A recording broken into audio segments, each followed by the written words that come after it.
1 जुलाई 2022 से income tax की website पर ITR को भरने का कार्य शुरू हो गया है। सभी साथियों को नमस्कार, आपका एक बार फिर से स्वागत है आपके अपने चैनल गुरुजी में। आज की इस वीडियो में ITR 1 को भरने के पूरे प्रोसेस को स्टेप बाय स्टेप दिखाया गया है। इस चैनल को सब्सक्राइब करते हुए बेल आइकन को प्रेस करके ऑल के ऊपर जरूर क्लिक करें ताकि आपको आने वाली सभी वीडियोस का नोटिफिकेशन मिल सके।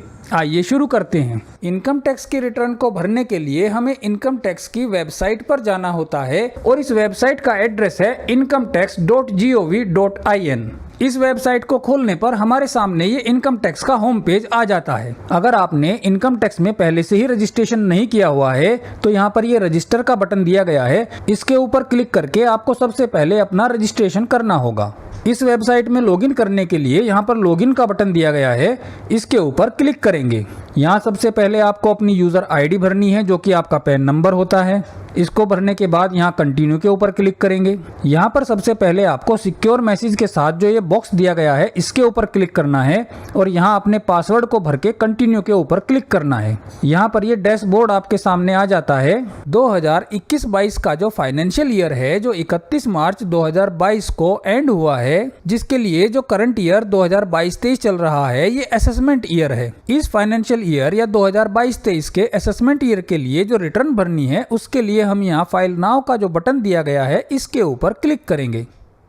रिटर्न भरने के लिए सबसे पहले हमें असेसमेंट ईयर को सेलेक्ट करना है। यहाँ पर हम क्लिक करेंगे और 2022-23 करंट असेसमेंट ईयर को सेलेक्ट कर लेंगे। इसके बाद हम ऑनलाइन मोड को सेलेक्ट करेंगे और कंटिन्यू के बटन को प्रेस करेंगे। अगर हमने पहले से ही कोई इनकम टैक्स रिटर्न इसमें भर रखी है, इनकम्प्लीट है, तो वो यहाँ पर ड्राफ्ट के फॉर्म में आपको दिखाई देगी। लेकिन क्योंकि हम पहली बार ही इस रिटर्न को भर रहे हैं इस फाइनेंशियल ईयर के लिए, तो यहाँ पर कोई ड्राफ्ट सेव नहीं है और हम न्यू फाइलिंग को स्टार्ट यहाँ से करेंगे। न्यू फाइलिंग का यहाँ पर बटन बना हुआ है, इस बटन को हम प्रेस करेंगे। इसके बाद आपको 3 ऑप्शन मिलते हैं। आप इनकम टैक्स की जो रिटर्न है वो इंडिविजुअल कैपेसिटी में भर रहे हैं, या हिंदू अनडिवाइडेड फैमिली के लिए भर रहे हैं, या फिर अदर्स के लिए भर रहे हैं।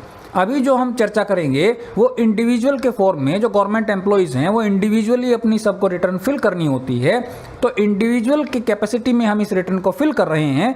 इंडिविजुअल को हम यहाँ पर सेलेक्ट करेंगे और कंटिन्यू के बटन को प्रेस करेंगे। इसके बाद हमें ITR फॉर्म की टाइप को सेलेक्ट करना है, जिसके लिए यहाँ पर क्लिक करेंगे तो ITR 1, 2, 3, 4 और 7 तक के ऑप्शन हैं। इसके अंदर 7 डिसेबल ऑप्शन है, इसमें से हम ITR 1 को सेलेक्ट कर लेंगे और प्रोसीड करेंगे ITR 1 के साथ। इस बटन के ऊपर क्लिक करेंगे तो यहाँ पर ये 3 स्टेप दिखाता है कि 3 स्टेप में आपको अपनी रिटर्न को फाइल करना है। सबसे पहले स्टेप में आपको अपनी जो डिटेल्स हैं उनको वैलिडेट करना है, दूसरे स्टेप में आपको उसे कंफर्म करना है और तीसरे स्टेप में आपको सबमिट करना है। लेट्स गेट स्टार्टेड का यहाँ पर बटन दिया हुआ है जिससे हम आगे प्रोसीड करेंगे। अब यहाँ पर ये पूछ रहा है कि आपको इनकम टैक्स रिटर्न फाइल क्यों करनी है, क्यों आप इसको फिल कर रहे हैं। तो इसके लिए 3 ऑप्शन दिए गए हैं, जिसमें पहला ऑप्शन है कि taxable income is more than basic exemption limit. जो बेसिक एग्जम्पशन लिमिट है वो 2,50,000 की है, यानी कि 2,50,000 तक कोई टैक्स नहीं लगता है। अगर किसी व्यक्ति की इनकम 2,50,000 से कम है तो उसको इनकम टैक्स रिटर्न को फाइल करने की कोई आवश्यकता नहीं है। लेकिन अगर उससे ज़्यादा है तो उसको इनकम टैक्स रिटर्न को फाइल करना है। तो हम यहाँ पर इस ऑप्शन को सेलेक्ट कर लेंगे कि हमारी जो टैक्सेबल इनकम है वो बेसिक एग्जम्पशन लिमिट से ज़्यादा है। इसको सेलेक्ट करने के बाद हम यहाँ पर कंटिन्यू के बटन को प्रेस करेंगे। इसमें बोल रहा है कि आप इसको अच्छी तरह से पढ़ लें और कंफर्म करें कि सारी डिटेल ठीक से भरी गई हैं। इसको यहाँ पर हम ओके कर देंगे। इनकम टैक्स रिटर्न में जो डिटेल्स हैं वो 5 हिस्सों में डिवाइड की गई हैं। इसमें पहला पॉइंट है पर्सनल इंफॉर्मेशन का, दूसरा है ग्रॉस टोटल इनकम, तीसरा है टोटल डिडक्शंस, चौथा है टैक्स पेड और 5वां है टैक्स लायबिलिटी। इसमें जैसे ही आप इस पेज पर आते हैं केवल पर्सनल इंफॉर्मेशन का जो लिंक है यही एक्टिवेट होता है। इसके बाद के जो चारों लिंक हैं ये डीएक्टिवेट होते हैं। इसका मतलब ये हुआ कि आप स्टेप बाय स्टेप ही इस रिटर्न को फिल करेंगे। तो सबसे पहले हमें पर्सनल इंफॉर्मेशन को चेक करना है, वेरीफाई करना है और कंफर्म करना है। इसके लिए हम इसके ऊपर क्लिक करेंगे। इसके ऊपर क्लिक करने के बाद आपकी पर्सनल इन्फॉर्मेशन का पेज खुल जाता है, जिसमें आपका name, PAN number, date of birth और आधार नंबर दिया गया है। इसी के साथ आपका कॉन्टैक्ट डिटेल भी इसमें दी गई है। अगर ये कॉन्टैक्ट डिटेल ठीक है तो आप इसको ऐसे ही रहने देंगे। अगर इसमें आपको कोई चेंज करना है तो इसके राइट में एडिट का ऑप्शन दिया गया है, इस बटन को आप क्लिक करेंगे और आपका जो मोबाइल नंबर है, ईमेल एड्रेस है या रेजिडेंशियल एड्रेस है, इसको आप यहाँ पर करेक्ट कर देंगे। करेक्ट करने के बाद सेव के बटन को प्रेस करेंगे। इस तरीके से आपकी जो कॉन्टैक्ट डिटेल हैं वो एडिट हो जाएंगी। कॉन्टैक्ट डिटेल को अपडेट करने के बाद यहाँ से नेचर ऑफ एम्प्लॉयमेंट को सेलेक्ट करेंगे, जिसके ऑप्शन इस प्रकार से हैं। इसमें जो ऑप्शन दिए गए हैं वो central government, state government, public sector undertaking, pensioners, others और नॉट एप्लीकेबल यानी कि फैमिली पेंशन वाले। इसमें अगर सेंट्रल गवर्नमेंट के एम्प्लॉय हैं तो वो सेंट्रल गवर्नमेंट को सेलेक्ट करेंगे, स्टेट गवर्नमेंट के एम्प्लॉय स्टेट गवर्नमेंट को सेलेक्ट करेंगे। एग्जाम्पल के लिए यहाँ पर मैं स्टेट गवर्नमेंट को सेलेक्ट कर लेता हूँ। इसके बाद सेक्शन बताया जा रहा है कि कौन से सेक्शन में ये रिटर्न फाइल की जा रही है। सेक्शन 139(1) फ्रेश रिटर्न को फाइल करने के लिए है, जो ड्यू डेट से पहले सबमिट की जाती है। तो क्योंकि अभी ड्यू डेट नहीं निकली है तो हम इस रिटर्न को सेक्शन 139(1) के अंदर फिल करेंगे और इस ऑप्शन को सेलेक्ट कर लेंगे, जो कि ऑलरेडी सिलेक्टेड है। इसके बाद यहाँ पर एक बहुत ही इंपॉर्टेंट ऑप्शन है जो कि आपको ध्यान रखना है कि यहाँ पर आप इस रिटर्न को न्यू टैक्स रिजाइम में फिल कर रहे हैं या ओल्ड टैक्स रिजाइम में फिल कर रहे हैं। इन दोनों में जो मुख्य अंतर है वो डिडक्शंस का है। नए टैक्स रिजाइम में किसी प्रकार के डिडक्शन को अलाउ नहीं किया गया है। केवल जो गवर्नमेंट कंट्रीब्यूशन होता है एनपीएस एम्प्लॉय के संबंध में, उसी को ही अलाउ किया गया है, बाकी कोई डिडक्शन अलाउ नहीं है।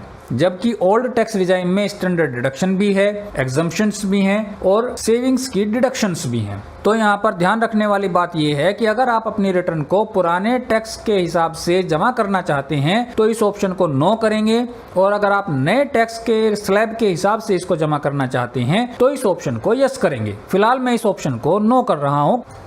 इसके बाद आप अपनी बैंक डिटेल्स को यहाँ पर चेक करेंगे।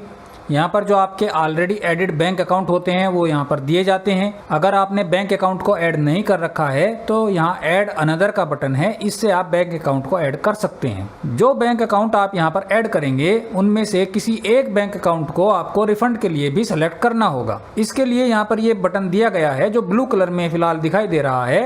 अगर इसको एक बार हम क्लिक करते हैं तो ये इनएक्टिव हो जाता है और दोबारा क्लिक करते हैं तो ये एक्टिवेट हो जाता है, और इसके बाद इस डिटेल को हम कंफर्म कर देंगे। जैसे ही ये डिटेल कंफर्म करते हैं, पर्सनल इंफॉर्मेशन के सामने कंफर्म्ड का नोटिफिकेशन आ जाता है। जैसे ही पहला पॉइंट कंफर्म होता है, दूसरा पॉइंट जो ग्रॉस टोटल इनकम का है ये एक्टिवेट हो जाता है। इसकी डिटेल्स को कंफर्म करने के लिए इसके ऊपर हम क्लिक करेंगे। जैसे ही क्लिक करते हैं तो सैलरी से एग्जम्पशंस के बारे में आपसे कंफर्मेशन लेता है। इनमें आपको यस नो के जो ऑप्शन हैं वो सेलेक्ट करने हैं, जहां पर जो पॉइंट दिए गए हैं वो इस प्रकार से हैं कि अगर आपने टूर या ट्रांसफर पर कोई एग्जम्पशन लेना है तो उसके लिए आपको यस करना है, और एग्जम्पशन नहीं लेना है तो इसको नो करना है। अगर आपको कोई स्पेशल कंपनसेटरी अलाउंस या चिल्ड्रन एजुकेशन अलाउंस की छूट लेनी है या हॉस्टल अलाउंस की एग्जम्पशन लेनी है तो इसको यस करना है, अदरवाइज इसको नो करना है। अगर आप इसको यस करते हैं तो इसके अमाउंट को आपको यहाँ पर फिल करना है, अदरवाइज इसको नो कर देंगे। इसी प्रकार से अगर आपको हाउस रेंट अलाउंस में कोई एग्जम्पशन लेना है तो उसके लिए यस करेंगे और यहाँ पर क्लेम अमाउंट को फिल कर देंगे, अदरवाइज इसको नो कर देंगे। इसी प्रकार से लीव ट्रेवल अलाउंस में आपको कोई एग्जम्पशन लेना है तो यस करेंगे, अदरवाइज नो करेंगे। सैलरी इनकम में अगर आपको किसी और प्रकार का एग्जम्पशन लेना है तो इसको आप यस करेंगे। यहाँ पर जो एग्जम्पशन दिए गए हैं वो जनरली रिटायरमेंट केस के हैं कि आपको ग्रेजुटी मिली है या लीव एनकैशमेंट मिला है या कंपनसेशन मिला है या कम्यूटेड वैल्यू मिली है पेंशन की, तो उसको आप यहाँ पर फिल कर देंगे जो कि टैक्स फ्री होती हैं। अगर आपको इसमें से कोई एग्जम्पशन नहीं लेनी है तो इसको आप नो कर देंगे। इसके बाद इसको आगे कंटिन्यू करेंगे। कंटिन्यू करने के बाद अगर यहाँ पर आपका डाटा फॉर्म 16 जो आपको मिला है उसके डाटा से मैच नहीं करता है तो आपको यहाँ से इसको एडिट करना है। अगर ये सेम आता है तो आपको इसको एडिट करने की कोई जरूरत नहीं है। इसके सेकंड पॉइंट में आप इनकम फ्रॉम हाउस प्रॉपर्टी, अगर आपने कोई लोन ले रखा है या आप रेंटेड हाउस में रहते हैं उसकी आप छूट लेना चाहते हैं तो उसको आप यहाँ पर फिल करेंगे। इसके लिए आपको यहाँ पर ऐड या एडिट के बटन दिए गए हैं।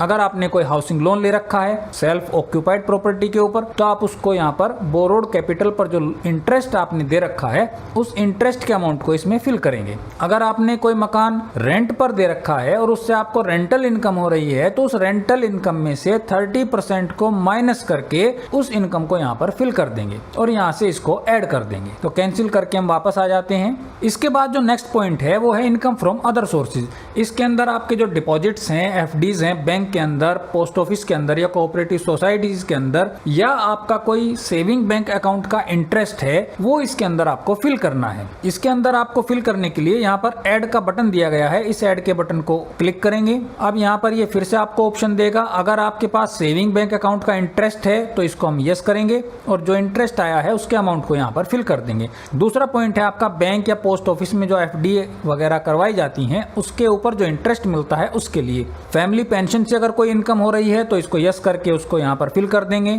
अगर कोई इनकम टैक्स रिफंड आपको मिला है तो उसको यस करके इसमें फिल कर देंगे। अगर कोई इसके अलावा भी आपको इनकम हुई है तो उसको यस करेंगे और यहाँ पर फिल कर देंगे। उसके डिस्क्रिप्शन को हम यहाँ लिख देंगे कि किस चीज़ की ये इनकम हुई है। अगर कोई डिविडेंड की इनकम हुई है तो उसको हम यस करेंगे और यहाँ पर हम उसको फिल कर देंगे। अगर कोई डिविडेंड इनकम नहीं है तो इसको हम नो कर देंगे। इसके बाद आगे कंटिन्यू करेंगे। अगर इसमें आपको कोई चेंज नहीं करना है तो बैक आ जाएंगे। इसके बाद यहाँ पर ये आपको ग्रॉस टोटल इनकम शो करेगा। ग्रॉस टोटल इनकम में से जो एग्जम्प्टेड इनकम है उसकी डिटेल को इसके नीचे फिल किया जाएगा। एग्जम्पशंस को ऐड करने के लिए यहाँ पर ऐड डिटेल्स को हम क्लिक करेंगे। अब हमारा एग्जम्पशंस किस प्रकार का लेना चाहते हैं उसकी जो डिटेल्स है वो यहाँ पर दी गई है कि हम एग्रीकल्चर इनकम का है या किसी और रीजन का है। जो सारे रीजन्स इसमें दे रखे हैं, ट्रेवलिंग अलाउंस का है, चिल्ड्रन एजुकेशन अलाउंस का है, इनमें से जो भी रेलिवेंट हमारा रीजन है उसको हम यहाँ पर सेलेक्ट करेंगे और उसके अमाउंट को यहाँ पर फिल करके ऐड कर देंगे। इसके बाद लास्ट में आकर के हम यहाँ पर कंफर्म के बटन को प्रेस करेंगे। जैसे ही हम इसको कंफर्म करते हैं ऐसे ही हमारा जो दूसरा पॉइंट है ग्रॉस टोटल इनकम का, ये कंफर्म हो जाता है और इसके कंफर्म होने के बाद जो टोटल डिडक्शन का फील्ड है ये ओपन हो जाता है। डिडक्शंस को फिल करने के लिए इसके ऊपर क्लिक करेंगे। इसमें जो सबसे पहले दिया गया है वो डोनेशंस का है। अगर आपने कोई डोनेशन पेड किया है और उसका डिडक्शन चाहते हैं तो इसको यस करेंगे। यहाँ पर इसके लिए 80G जो फॉर्मेट है उसको फिल करना होगा। अगर आप डिडक्शन के किसी अमाउंट का क्लेम नहीं करते हैं तो इसको नो कर देंगे। इसी प्रकार से अगर आपने साइंटिफिक रिसर्च के लिए कोई डोनेशन दिया है तो यस कर देंगे।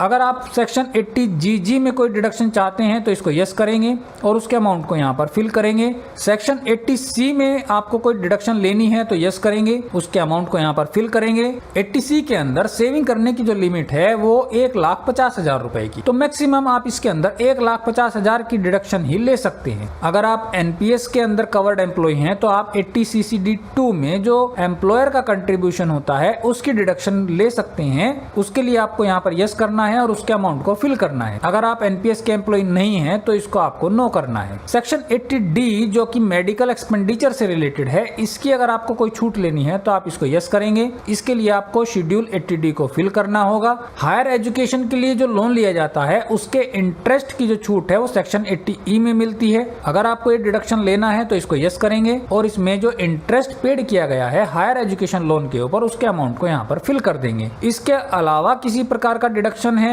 तो उसके लिए यस करेंगे। यहाँ से हम डिडक्शन की टाइप को सेलेक्ट करेंगे। इसके अंदर जो आप डिडक्शंस क्लेम कर सकते हैं वो इस प्रकार से हैं, या आपने पेंशन फंड में कोई इन्वेस्टमेंट कर रखा है, या आपका कंट्रीब्यूशन है पेंशन स्कीम के अंदर, या फिर आपके ऊपर कोई डिसेबल डिपेंडेंट है, या फिर स्पेसिफाइड डिजीज का मेडिकल ट्रीटमेंट का है। रेजिडेंशियल हाउस प्रॉपर्टी के लोन के इंटरेस्ट के लिए एक स्पेशल प्रोविजन है सेक्शन 80EE में जिसकी लिमिट 50,000 की है, उसको आप यहाँ पर क्लेम कर सकते हैं। एक सर्टेन टाइप की जो कंडीशंस हैं उसके अंदर आपने जो हाउस प्रॉपर्टी परचेज की है उसके लिए आप 80EEA के अंदर डिडक्शंस को क्लेम कर सकते हैं। इलेक्ट्रिक व्हीकल आपने परचेज किया है तो उसकी डिडक्शन को आप 80EEB के अंदर क्लेम कर सकते हैं। पॉलिटिकल पार्टी को अगर कोई डोनेशन दिया है तो 80GGC के अंदर क्लेम कर सकते हैं। सेविंग बैंक अकाउंट के इंटरेस्ट को आप 80TTA के अंदर क्लेम करेंगे जिसकी लिमिट 10,000 रुपए की है। यानी कि सेविंग बैंक अकाउंट का जो इंटरेस्ट है वो आपको यहाँ पर ग्रॉस सैलरी में ऐड भी करना है और 80TTA के अंदर उसकी छूट भी लेनी है। अगर सेविंग बैंक अकाउंट का इंटरेस्ट 10,000 रुपए से ज्यादा है तो 10,000 से इन एडिशन जितना अमाउंट होता है उसके ऊपर आपको टैक्स पे करना होगा। अगर रिटर्न फाइल करने वाला सीनियर सिटीजन है तो वो 80TTB के अंदर अपनी छूट को क्लेम करेंगे। जो पर्सन्स डिसेबिलिटी वाले हैं उनको 80U के अंदर 75,000 या 1,25,000 की की छूट मिलती है उसको आप यहाँ पर क्लेम करेंगे। जो भी छूट आपको यहाँ पर क्लेम करनी है उसके लिए आपको इसे चेक करेंगे और इससे रेलिवेंट अमाउंट को यहाँ पर फिल कर देंगे। अगर आपको ऐसी कोई डिडक्शन नहीं लेनी है तो सिंपली इसको नो कर देंगे और आगे कंटिन्यू करेंगे। कंटिन्यू करने के बाद जो रेलिवेंट फॉर्म आपको फिल करने होते हैं वो आपके सामने आ जाते हैं। अगर आपको इनमें से कोई भी छूट लेनी है तो आप रेलिवेंट फॉर्म को ओपन करेंगे और उसके अमाउंट को फिल करके ऐड कर लेंगे। ये सारे अमाउंट ऐड करने के बाद आपकी जो टोटल डिडक्शन है वो यहाँ पर शो हो जाएगी। टोटल डिडक्शन भर देने के बाद आप इसको कंफर्म करेंगे। जैसे ही आप कंफर्म के बटन को प्रेस करेंगे तो टोटल डिडक्शंस का जो पॉइंट है इसके सामने कंफर्म्ड लिखा हुआ आने लगेगा और टैक्स पेड का जो पॉइंट है ये एक्टिवेट हो जाएगा। इसकी कैलकुलेशन चेक करने के लिए आप इसके ऊपर क्लिक करेंगे। इसमें आपने जितने भी टैक्स पेड कर रखे हैं या आपका सैलरी से टीडीएस डिडक्ट हुआ है वो यहाँ पर शो करेंगे। अगर इसकी डिटेल फॉर्म 16 से मैच नहीं करती हैं तो इसकी डिटेल्स को आप ओपन करके इसको एडिट करेंगे। इसमें अगर किसी डिटेल को एडिट करना है तो यहाँ जो चेक बॉक्स दिया गया है इसको सेलेक्ट करेंगे, एडिट के बटन को प्रेस करेंगे और जो भी अमाउंट हमें चेंज करना है उसको यहाँ पर करेक्ट करेंगे। इसको सेव कर लेंगे। सेव करने के बाद यहाँ जो टोटल टैक्स पेड का अमाउंट है ये फॉर्म 16 से मैच करने के बाद हम इसको कंफर्म करेंगे।